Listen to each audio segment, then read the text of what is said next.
Simon & Schuster Audio presents Barnstormers, The Tales of the Travelin Nine, Game 2 by Loren Long and Phil Bildner. Read by Josh Hamilton.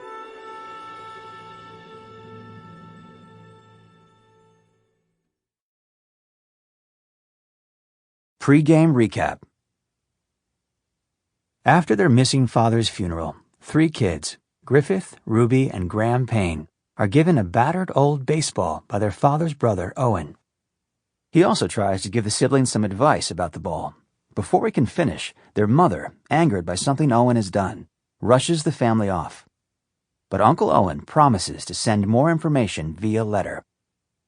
2 of the pieces of advice Uncle Owen does manage to give, always be together and see things that others don't, begin to make sense once the Paynes hit the road with the Travelin Nine. Because when Griffith, Ruby, and Graham hold the baseball together, weird things happen on the ball field, things that only the kids and the members of the Travelin Nine can see. This only makes Uncle Owen's 3rd piece of advice, a warning that unspeakable danger lies ahead, seem that much more ominous. So when Uncle Owen's letter finally arrives, tattered and a little bloody, Griffith fears the worst and decides to wait until they are on a steamboat to Louisville, Kentucky, to show the letter to Ruby. 1. The letter. Ruby stood by the ship's boiler and removed Uncle Owen's letter from the tattered envelope. The tips of her fingers tingled. She already knew what it said, but now she was seeing the words with her own eyes. Beware the Chancellor.